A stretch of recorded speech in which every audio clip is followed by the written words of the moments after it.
Welcome back to the reading studio. I'm Mr. LP. Today we've got Detective LaRue, Letters from the Investigation, written and illustrated by Mark Teague. Let's read. Detective LaRue, Letters from the Investigation. The Snort City Register, Gazette, September 30th. Hibbens's cats missing. Dog suspected. In a possible case of feline foul play, 2 Snort City cats were reported missing yesterday, and hours later a neighborhood dog was captured by police. Although there was no sign of forced entry, the cats were apparently abducted from their 2nd Avenue apartment. "I simply can't imagine them leaving on their own," said owner Leona Hibbins. "My darlings wouldn't dream of upsetting me like that." Supporting Mrs. Hibbins' theory was the capture in Gruber Park of local dog Ike LaRue, whom police described as suspicious. LaRue was apprehended while attempting to bury a bag of cat treats. "Ike has always had it out for my cats," said Mrs. Hibbins, citing an altercation on the building's fire escape 2 winters ago. Police blotter, January 16th.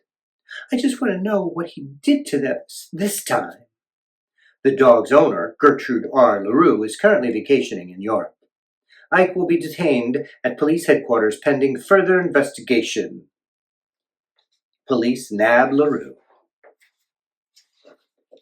October 1st. Dear Mrs. LaRue, I hate to disrupt your vacation, but you must return immediately. An unfortunate misunderstanding, as well as very sloppy police work, has landed me in jail.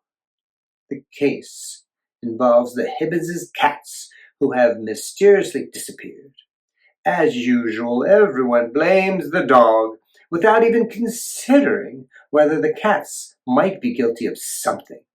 Needless to say, reports that I was attempting to steal their strangely yummy cat treats are entirely false. Come home now.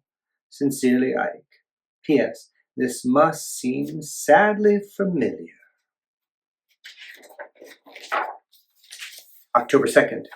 Dear Mrs. LaRue, the police continue to interrogate me about what happened to the Hibbins' cats. I wish I knew. The last I saw of them, they were sunbathing in Gruber Park. I went to retrieve their cat treats, which they had foolishly left by the swings, and when I returned, they were gone. I know Mrs. Hibbins is upset, but I'm sure she'll get over it. Between you and me, they weren't very good cats. Sincerely, Ike. P.S. Imagine how I feel cooped up inside this loathsome dungeon.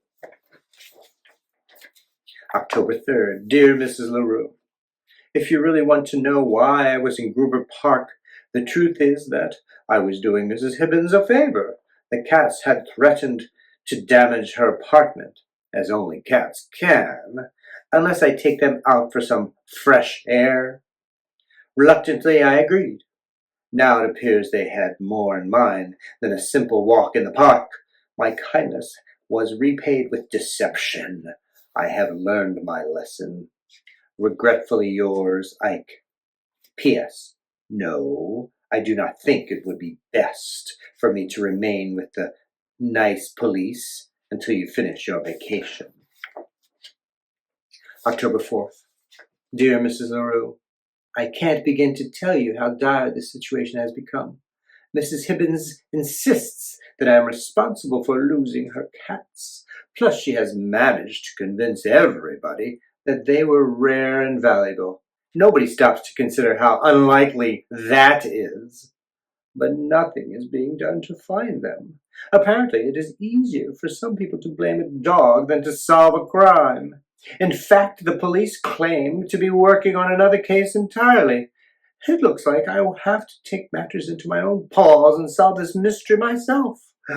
Your intrepid dog, Ike. P.S. Besides, it has become shockingly apparent that you do not intend to come get me. The Snort City Register Gazette, October 5th. LaRue flees custody. Cats still missing. Just days after being captured, local dog, Ike LaRue, apparently escaped from police headquarters yesterday. He just sort of walked out, admitted Officer Louis Sparky Waldorf. LaRue was considered a suspect in the earlier disappearance of 2 cats belonging to Leona Hibbins of 2nd Avenue. Waldorf acknowledges that the investigation into that case has stalled.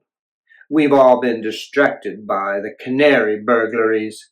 Until we can establish who has been stealing these birds, I'm afraid we won't be able to focus on the Hibbins cats. For more on the canaries, see page A1. As for LaRue, Waldorf speculated that the dog will return as soon as he gets hungry. Canary burglars strike again. Snort City Police report that 2 canaries and a mynah bird were stolen from the Birdland Pet Store on Flopworth Street last night. The burglary closely resembles thefts from other stores this week and may mark the beginning of a major crime spree. Investigators admit to being completely baffled. We can't figure out who would commit such crimes, said Chief Detective Mavis Pickle. October 6th, South Snort City. Dear Mrs. LaRue, yes, I have escaped. Furthermore, my search for the Hibbins cats has taken me into an awful part of town.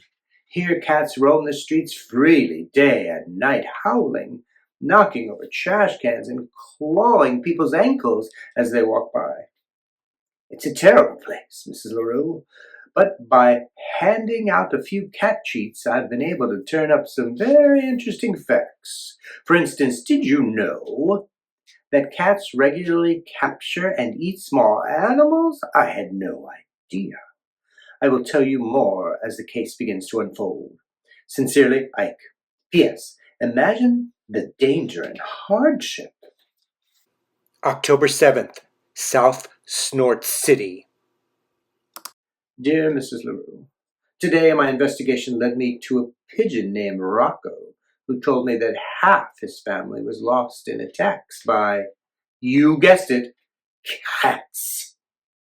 It seems that even our lovely feathered friends are not safe from these little monsters. It's clear to me that I must find Mrs. Hibbins' cats quickly, for the good of the city.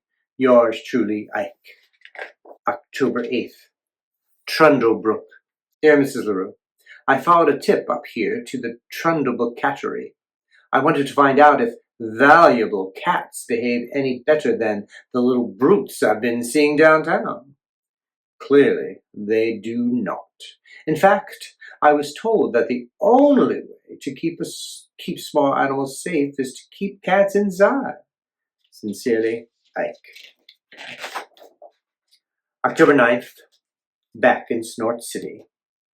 Dear Mrs. LaRue, the news today is all about the latest canary burglary.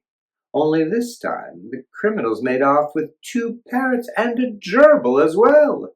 Have you noticed that this terrible crime wave began just after the Hibbins' cats disappeared? It isn't a pleasant thought, but of course a dog must follow his instincts. Yours, Ike. October 10th, from an undisclosed location, dear Mrs. LaRue. Welcome home. I wish I could be there to greet you properly, but as you know, I am on the lam. Until I solve this case, I must remain in hiding. It is a situation rife with intrigue and danger. As I close in on the culprits, the police remain intent on catching me. Unfortunately, they have no idea who the real criminals are. As long as they continue to regard the cats as innocent victims, they'll be barking up the wrong tree. Perhaps I can think of some way to tip them off. Your sleuth, Ike. October 11th, Gruber Park, outside the small pet emporium. Dear Mrs. LaRue, just this morning I discovered that the very first canary burglary was here on the night of my arrest. Apparently the sneaky villains climbed the fire escape at the small pet emporium and made off with 6 plump birds. To think that I was the unwitting pawn in their wicked scheme. But I've heard that criminals always return to the scene of the crime, and if that's true, I have a feeling the Hibbins' cats will be here shortly. I just called the police. Wait! I think I see them up on the fire escape. Gotta go! Ike. Snort City Register Gazette, October 12th. Cats rescued! LaRue saves the day. Responding to an anonymous tip, Snort City police rushed last night to the small pet emporium where they were able to assist hero dog Ike LaRue in his rescue of 2 lost cats. The cats, beloved pets of local resident Leona Hibbins, had been missing for 12 days. Though clearly traumatized by their ordeal, they appeared healthy and very well fed. LaRue apparently found the cats clinging to a fire escape and was able to hold them until police arrived. To tell the truth, we had considered the dog a suspect, especially after he escaped, said Chief Detective Mavis Bickle. We see now that he was simply determined to save his little friends. He was searching for the cats all week, confirmed the dog's owner, Gertrude R. LaRue, who recently returned from France. I'm proud of my Ike. Even Mrs. Hibbins, who had been critical of LaRue prior to the rescue, was full of praise. I completely misjudged him, she admits. I never knew he cared so much about my cats. Lucky cats, happy to be rescued by police. October 12th, Police Headquarters. Dear Mrs. LaRue, unfortunately, you can't believe everything you read in the newspaper, though they portrayed my own heroism nicely. I'm afraid the police completely misjudged the situation. Instead of making an arrest, they made a rescue. Oh, well. Somehow humans are never able to see the truth about cats. For me, that's the real mystery. Anyway, the police are a swell bunch. I have no more hard feelings about what happened. See you soon, Ike. The Snort City Register Gazette, October 20th. LaRue named honorary detective. Dog praised in police ceremony. In a ceremony at City Hall yesterday, local dog Ike LaRue was presented with a detective badge and was cheered wildly for his role in rescuing 2 cats earlier this month.